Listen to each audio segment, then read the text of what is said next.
ciidamo ka tirsanaa maamulka somaliland oo ka soo goostay ayaa soo gaadhay magaalada buuhoole. ciidankan ayaa gaadhay 200 oo askari iyo ku dhawaad 10 tiknika ah.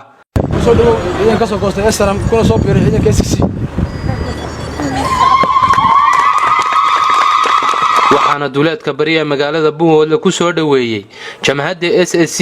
iyo shacabka deegaanka buuhoole. ciidankan ayaa ka mid noqon doona jabhada SSC waxaana ugu horeyntii halkan ka hadlay taliyaha ciidanka soo goostay Baasha Cabdilaahi Yuusuf. ciidamo ka soo goostay maamulka Somaliland oo halkan ay ku soo dhaweeyeen mas'uuliyiinta sarsare ee jabhada SSC ama maamulka SSC. magacaaga iyo ciidamadaada wato imaasha ka faahfaahinayga si magacaygu waa Baasha Cabdilaahi Yuusuf. ciidamadan watan waxa ka tirsanayeen guutada 151 waxaan soo degirteen ciidanka SSC cayn tirada ciidankaaga iyo baabuurta iyo hubkaada waa toobaarna hub fara badan maxay yihiin tirada ciidanku waxa weeye waa 200 gaadiidku waa 10 tiknika waxa weeye waxa jira 3 qori oo halkan lagu soo bandhigi doono iyaguna oo kamid ah qoryaha oo anta gaari saaran oo inaga curyaamisay maamulka sheegay Somaliland SNM. maanta waxa go'aankayagu yahay inaan u shaqeyno dadkayga una shaqeyno dadka SSC oo aan ugu shaqeyno si agar la'aana cadaalada sinaana. maxay tahay dadka ka soo baxay ujeedada ka soo baxay qodobadan ka soo baxnay ku akhriyaa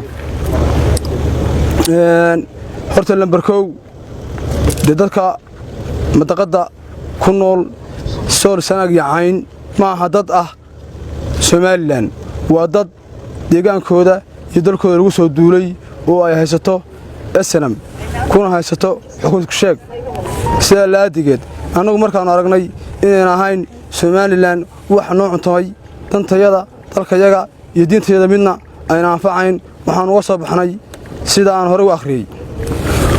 waxa weeye qodobka koobaad anaga nimanka waxaan na dhex maray walaad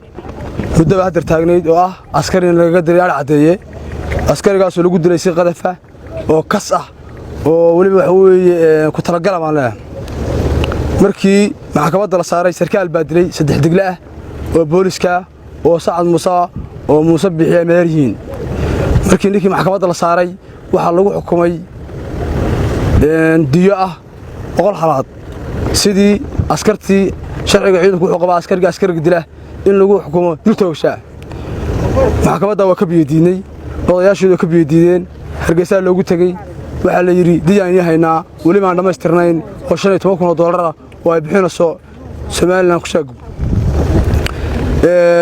taa anagoo ka calaad qabna kana gadoodnay hadda ka horna media ka daawateen oo aan dabcanayno ninka xabsi kala soo baxano markii dambe aan u turnay dalkayga iyo maatada ku nool gobolka soo anaga u turnay ma waxaanu isneeri hawrin hadeer xabsiga waxba u kaadiye marka sida laadigeed hadeer qodobka waxa weeye qodobkan waxa weeye waxaan muddo ah oo 17 sano naga xiran Umar Salmaan Barre Anshuur oo isagana si gadara lagu haysto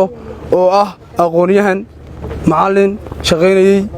oo aan wax dambi lahayn dadku iyo dalku waa SSC annaguna waxaan u shaqeynaynaa ummadda SSC hal su'aal habeenku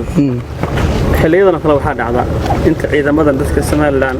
ka mushaar qaato Somaliland inta soo goostaan oo deegaanadan ay yimaadaan haddana markay maalmo joogaan iska noqdo baasho maanta maxaa ka qornaa aniga waxa iga qoran abid inaan gobolka dib u xoreeyo mooyee inta noolahay inaan dib u laaban shakhsiyaadka ku haray SLM gunada qaata magaca xun dugsanaya waxaan ugu baaqanaa inay ka soo diga rogtaan nimanka ay la joogaan inaynu xoreyno gobolkeena caasimadeena waa maqan tahay nin doorkeeniba maalin walba iyo habeen walba lagu tooganayaa lagu dilayaa oo la leeyahay lama yaqaan cid allaaliyo cid dishay war waxa meenu dhageysan karaa meenu daawan karaa waxa inoo ballana xabad ma noqonayso saldhigga koobaad Buuhoole waxa laga furayaa saax dheer waxa laga furayaa meesha la yiraahdo Boocame dharkayn geeyo meel walba waa la tagayaa ciidamadu way tagayaan haloo diyaar garoobo xabadda lala gelayo maamulka Soomaalidiidka ee SLM uma dulqaadanano dadka iyaga birimageynada in maalin walba iyo habeen walba la toogto oo la dilo gabdhaha iyaga in suuqa la jiido uma dulqaadanano haddeer ku hadhay meelaha ooha baanu leenahay ooha soo dhaqaaqa u kaalaya dalkiinna iyo dadkiinna u kaalaya wallaahi taariikh cusub baa qormaysa qof walibana taariikhda meel buu ka gelayaa kii gulnimo qaataa gulnimadaasaan ku qoraynaa annagu uma baahnin kii dagaalamaya ee dagaalka u soo istaagana dalkiisa iyo dadkiisa wuxuu ka helayaa sharaf iyo ciisi war kuwii shalay ka dagaalamay kalshaale maanta miyaynaan madaxa ku sidan miyaynaan sharaf iyo ciisi ku lahayn miyaynaan dhulbahanta meel uu joogaba uusan ku faanayn guusha waxaa la doonayaa in dagaalka jilibka loo dhigo dulmi bay ku yimaadeen tigreegii halkuu maray ilaa tigree baa nimankan keenee war soo ilma tigree maaha war tigreegii waa dhacay war SLMna waa dhacday tigreegiina waa dhacay war waxa laaliya wixii gacan ku rimisi waa dhacayaan war asalka joogaya war gulnimadana nin walba taariikhda meel buu ka galaya cabdimadoobe iyo ragga la midka khayr allah siiyo ragganna waa raggii labaad dhulkiinni baad joogtaan maanta laga bilaabo waxaad leedihiin xuquuqda ay leeyihiin askarta SSC dhulbahantana waa SSC dhulbahanta meel kale ma jiro SNM haddii annagu aanu nahay ururada bulshada buuhoole ama gobolka cayn waxaanu idinku soo dhawaynaynaa gacmo furan baan idinku soo dhawaynaynaa inamada ka soo goostay SNM iyo gobolka Sool ummadda lagu haysto waxa weeye aniga waxa iga dardaarana oo aan idinkula dardaarmayaa ragga waxaa lagu yaqaanaa intaad meel ka soo tagtaan inaad haddana dib u noqotaan annagu waxa weeye waxaasaan daashaday haddaanu dumar nahay goblan baad naga dhigteen raggayagii waa la dilay walaaladaya waa la dilay oo cidlaanu saa u taagannahay oo ka ooyaynaa waxa weeye marba 10ka soo goosta iyo 100ka soo goosta iyo hubka ay sitaan annagu waanu iskarab taagannahay inta aanu ku qoyannahay dib ha u noqonina ilmaadeerayaal dib ha u noqonina kuwa kalena ha soo tageen waxa weeye sidii Sool Sanaag iyo Cayn loo xoreyn lahaa maxaan ku idhaahdaa federaalka aynu hoos tagi lahayn qolo waliba maamulkeeda u nidaamsatay aynu isu nidaamino saasaan idinkula dardaarmayaa kale waxa isaguna halkaasi ka hadlay gudoomiyaha jabhada SSC Cabdirashiid Xuseen Cali jabhada SSC dib u xareynta gobolada Sool Sanaag iyo Cayn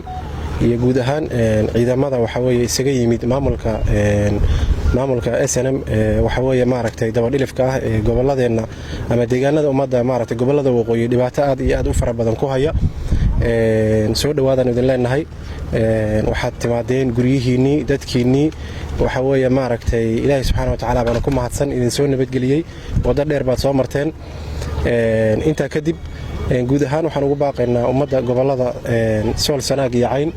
in ay waxa weeye maaragtay ayahooda ka tashadaan meel alaala meesha ay joogaan guud ahaan waxa weeye waxaan ugu baaqaynaa in waxa weeye maaragtay deegaankan Buuhoole iyo gobolkan Cayn waxa weeye maaragtay oo hadeer oo noo ah guud ahaan saldhig noo ah inay waxa weeye isugu yimaadaan kooda maaragtay ku maqan keena maqan iyo keena joogaba guud ahaan intaasaan ugu baaqaynaa ugu dambeyntii ciidanka ayaa loo galbiyay dhinaca magaalada Buuhoole iyadoo lagu soo wareejiyay wadooyinka magaalada Ibraahim Cabdiqaadir warbaahinta Kalshaale Buuhoole